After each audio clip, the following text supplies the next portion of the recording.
Jireenya gammachuu. Jireenya gammachuu. Namuu jireenya gammachuu jiraachuu fedha. Ta'us karaaleen ittiin gammachuu barbaadan namaa fi nama irratti wal dhaba malee.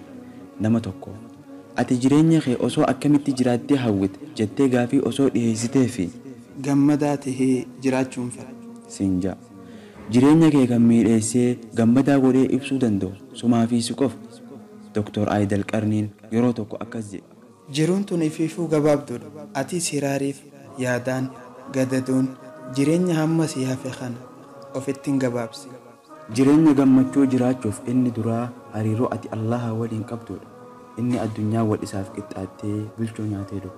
Ka yaabbii tamtu tam caalaan ganama bahee galgala galu. Ka jireenya isaa keessatti humaa Allaha waliin hariiroo hin qabne. Odoo jireenya qananii tafakkaatu tana keessa jiraachaa yaadaa fi yaaddoon guggubatuuti. Inni qoloo nyaatee bulu ka yaabbii dhiisii kophee uffatu hin qabne. Ka Rabbiin abdatu jireenya isaatti gammadaa nama waliin jiraatullee fuula gaariin dhiyaataa jireenya biyya lafaa hanga isaaf kenname kana gammachuun dabala. Umriin nama ammaa irra caalaan isaa innuu 60 fi 70 dabruu dhiiseeti jira. Odoo yeroo qabdu, odoo humna qabdu jireenya kee Rabbii waliin walitti hidhadhu.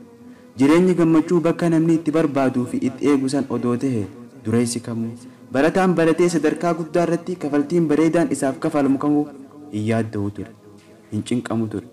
Garuu haa ta'u malee haqiiqaan jiruu gammachuu Rabbii si uume waliin hariiroo cimsuu kee keessa jira. Inni Rabbii waliin hariiroo qabu waan harkaa qabutti quufa, tadabarteef toobata, tadhuftuuf irkannoo isaa Rabbitti cimsata. Akkasiin gammachuu jiruu biyya lafaa tanaaf yaaddoo xiqqeeffatee baruu isaa tolfata. Kottu gara gammachuu dhugaa, kottu gara boqonnaa dhugaa, kottu gama raahaa qalbii.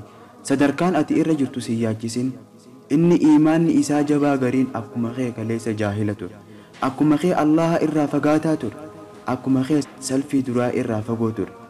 Inni salfii duraa irratti mul'atu gariin akkuma kee masjida irraa fagoo ture. Sadarkaan ati irra jirtu si yaachisin. Inni iimaanni isaa jabaa gariin akkuma kee kaleessa jaahila ture. Akkuma kee Allaha irraa fagaataa ture. Inni salfii duraa irraa mul'atu gariin akkuma kee gara masjidaa irraa fagoo ture. Akkuma kee oduu azzaana dhagahuu akka nama hin dhageenye yaamicha Allaha irraa hafa ture.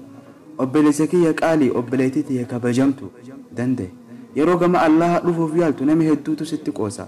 Nama hedduutu if duba si deebisuuf yaalii godha. Nama hedduutu hojiin gaariin isaaniif malee akka waan siif hin taanetti sitti duula. Komii gungummii namaatii fi hasaasii sheexaanaa if cinatti sodaattee daandii dhugaa irraa hin fagaatin. Guyyaa keessaa guyyaa tokko akka nama iimaanaa ta'uu dandeessu. Akka ati kidmaa diinii keessatti duratti deemtee Rabbiin wal arkatuu dandeessu. Ifitti hasaasaa dhoqqee fi hammeenya dilii kana keessaa jabaachaa gara jiruu gammachuu tana as dhufuuf arro. Ammuma yaali. Mana nama dhuunfaa miti ka ati dhufuuf yaalii godhaa jirtu. Mana anaa fi ati isaa fi isitti walqixaa gama mana rahmaanii waan ta'eef. Jabaadhuu yaaliitii gara gammachuu haqiiqaa tanatti tarkaanfadhu. Ammallee irra deebi'ee gungummii namaatii fi hasaasii sheexaaniitiif gurra hin laatin. Jiruu gammachuu jiraachuuf inni itti aanuuf murteessaan namarraa duro. Bishaan kadhaan argame dheebuu naman baasu. Sammuun jaalala kadhaatii fi irkoo namaatiin hidhamees galmas hin ceesisu. Kabajamtee guddachuuf odoo humna qabdu, jiruu gammachuu jiraachuuf odoo yeroo qabdu, jireenya kee namarratti irkattee kolonii nama dhuunfaa jalatti hidhamtee hin jiraatin. Irra caaltuu qarshiidhaa isiin boqonnaa siif laattu. Isiin jireenya gammachuu si jiraachiftu. Isii dafqitee itti bututtee nama kaanii fi kaaniin tuffatamtee itti cichitee obsaan horattuudha.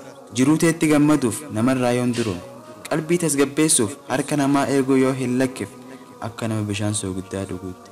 Odoo guyyaa tokko dheebuu hin baane lafa tana gadhiisuuf jiraatu. Arraka kaleessaaf bakka kaleessaan jirtu. Inshaallah yoo lubbuun jiraatte borus akka arraa fi bakka arraa hin jirtu. Yoo xiqqaate umriitu si deemaa jira. Yerootu sitti dabraa jira. Harka marattee waan nama bira jiru amanfattee hidhamtee taa'uu tana keessaa bahii kabajamtee jiraachuuf ka'iitii ta'abi. Muslima gargaaramaa odoon ta'an muslima gargaaraa ta'uuf laffay ta'abi. Tulluu namarraa duroomuu irratti ol bahi. Hamilee fi hawwii qofaan bakki gahan odoo jiraatte namni bakka hin geenye hin qabu. Osoo fi silaan sheenaaf malee seenaaf humna hin qabu. Hamilee qofaan kontraata biyya lafaa tana hin xumuriniitii rabbiin gargaarsifachaa dadhabdee itti bututaa duratti bahuuf yaali ammaas yaali. qalbii si gadhaabuuf gammachuu fi jaalalaan waaruuf inni humna sirratti qabu ormaa miti ati guyyaan saniif qabdus boruu miti ar nama koo siyaamee maan awwaan si gorseef maal hin gorfan. akka mootiitti jiraachuuf akka gabraatti hojjedhu jireenyaan gammaduuf namarratti irkatuu lagadhu kana maqaanfachiisu dhiphina keessa nama buusu hojii xiqqaa odoon ta'an irkoo ati banii aadam xiqqaa kanarratti gootuudha. ofii keef yoo hiyyoomte ilmaan kee akka hiyyoomuuf harka hin laatin carraa si harka jiru dhiiftee nama biraan komatin waan nama bira jiru irraa duroomi namni si jaalata bakka siif laata waan rabbiin bira jiru amanfadhu gammachuu siif laata durumaan si jaaree dhaabee si utuba. قال المصطفى صلوات ربي وسلامه عليه اذهب في الدنيا يحبك الله واذهب فيما عند الناس يحبك الناس. السلام عليكم ورحمة الله وبركاته.